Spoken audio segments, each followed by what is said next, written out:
Se tivesse consultado o tarô, isso não teria acontecido. Galera, eu vou contar uma história muito triste aqui pra vocês e muito macabra, que poderia sim tomar outro rumo caso esses jovens tivessem consultado um tarô na época. Ai, mas você tá sendo muito mística. Não, eu estou sendo bem racional. Vamos lá. A história que eu vou contar aqui pra vocês é a história de Dyatlov Pass. Eu não sei se essa pronúncia tá certa, se estiver errada, me desculpem. Essa história me intriga de uma forma muito bizarra, assim, sabe? Eu falei sobre ela fazendo o link com o tarô lá quando eu comecei a estudar o tarô das bruxas em 2019, 2020, só que na época eu lembro que eu fui muito xingada e eu acabei apagando o post. Depois, mais à frente, eu também apaguei o meu Twitter, porque, enfim, ai, aquele Twitter, aquela página só me dava dor de cabeça. Mas, enfim, eu falei disso na época, usando o tarô das bruxas como exemplo, e eu quero refazer isso utilizando o tarô mitológico. Vou contextualizar aqui a história pra vocês e no finalzinho eu explico a ligação com o tarô, tá bom? Essa história, ela marca a jornada de 9 jovens que eram esquiadores, e eles viajam para uma montanha numa época muito fria. A gente tem que lembrar que ali fazia, em média, menos 20 graus, 20 graus abaixo de zero, um frio extremo, e eles montaram um acampamento ali, e até então estava tudo certo, mas em uma bela noite, esses jovens, eles acabam rasgando a barraca de dentro para fora e saem correndo, em desespero de algo ou de alguém. Só que assim, até hoje ninguém sabe o que ou quem perseguiu esses jovens e acabou levando esses jovens à morte. Porque dias depois, quando esses jovens não entram em contato com a família aciona as autoridades e as autoridades vão ao local saber o que está acontecendo. E esses jovens, eles são encontrados em situações muito deploráveis. Situações essas que levantaram teorias bizarras que até hoje são discutidas. Alguns jovens, eles tiveram a pele drenada. É como se eles tivessem envelhecido 50 anos em dias. E assim, a gente sabe que a neve, que o gelo, ele não modifica a condição da pele no sentido do envelhecimento. Muito pelo contrário, ele pode até manter o corpo ali minimamente do mesmo jeito, sabe? E não envelhecer a pele da pessoa. Alguns tinham a pele extremamente enrugada, como se tivesse drenado a energia desses corpos. Outros tinham algumas partes do corpo mutiladas, como línguas e olhos. Outros tinham ali o crânio aberto. Alguns, eu não lembro agora se foram todos que tiveram a parte interna do corpo extremamente, sabe, arregaçada, assim, sabe? É como se tivesse pego de dentro pra fora e exprimido, sabe? Assim, porque por fora tava ali, tipo, tinha o lance do envelhecimento, mas por fora tava inteiro, alguns nem estavam inteiros, outros não, mas por dentro eles estavam, assim, tipo, totalmente, assim, deploráveis.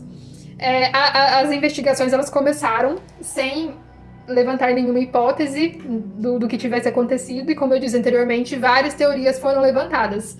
Eu tenho a minha teoria, mas eu não vou falar aqui, porque quando eu falei disso no Twitter na época, eu já falei aqui que eu fui xingada, então eu não estou a fim de ouvir merda dessa vez. Mas eu tenho minhas teorias, né, que até eu já tirei no tarô várias vezes, e eu acredito muito nisso. Acredito mesmo. Mas enfim, o que eu quero dizer pra vocês é que nós que temos uma visão mais espiritual da vida, nós que temos esse contato com o outro lado, nós sempre vamos buscar respostas no tarô, no oráculo, no baralho, quando a gente vai partir para uma experiência nova, quando a gente vai partir para uma jornada nova, quando a gente vai partir para um relacionamento novo. Qualquer coisa que a gente faça, a gente pergunta pro tarô. Num caso desses, se esses jovens tivessem consultado o tarô, provavelmente as cartas diriam que algo aconteceria, algo muito ruim.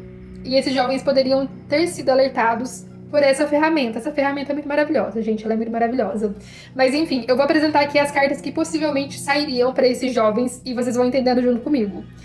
Provavelmente o jogo abriria com a Torre, que é uma carta de, sabe, estruturas sendo derrubadas, aquilo que não estava previsto nesse caso, porque eles não imaginavam que eles iam passar por esse sufoco que os levaria à morte. Então a torre vem quebrando aqui as estruturas e fazendo um rebuliço ali na situação deles, tirando eles ali da zona confortável de dentro da barraca e fazendo eles lutarem pela vida. Em seguida a fuga, né? Porque eles fogem em extremo desespero para fora da barraca de algo misterioso, sem olhar para trás.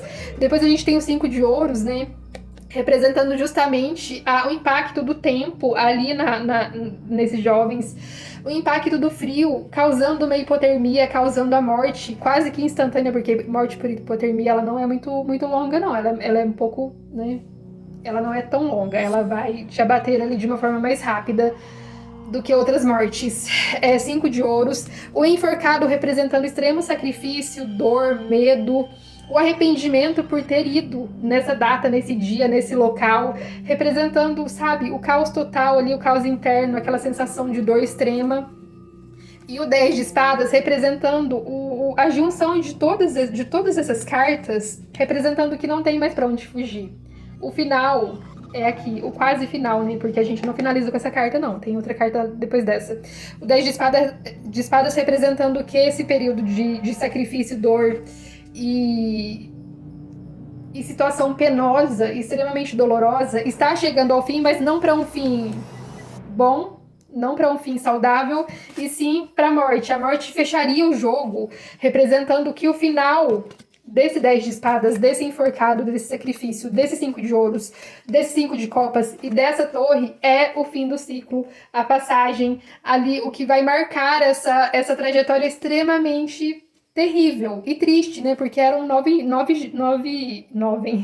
eram 9 jovens que tinham uma vida inteira pela frente. Então a morte ela simbolizaria com certeza o final desse ciclo e essa experiência tenebrosa. E é isso. Se eu pudesse aconselhar uma coisa para vocês, consultem oráculos, consultem tarô, façam consultas quando vocês estiverem prestes a fazer uma viagem muito longa, para irem para um lugar muito desconhecido, um lugar que vocês nunca tiveram acesso, um lugar que vocês não têm, sabe? Assim, tipo, não tem muita confiança, ou viajar com uma pessoa que vocês têm muita confiança. O tarô, ele vai falar, cara, e obedece. Obedece porque também não adianta você ver no tarô que ele vai, sabe, o que vai acontecer e não seguir à risca esse conselho.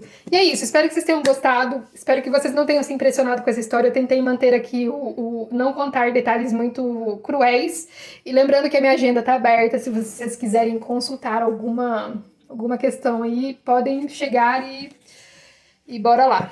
E é isso, até a próxima. Eu vou trazer outras histórias aqui para vocês, histórias famosas, teorias da conspiração, pra gente fazer um link com o tarô para vocês sentirem como essa ferramenta incrível trabalha, tá bom?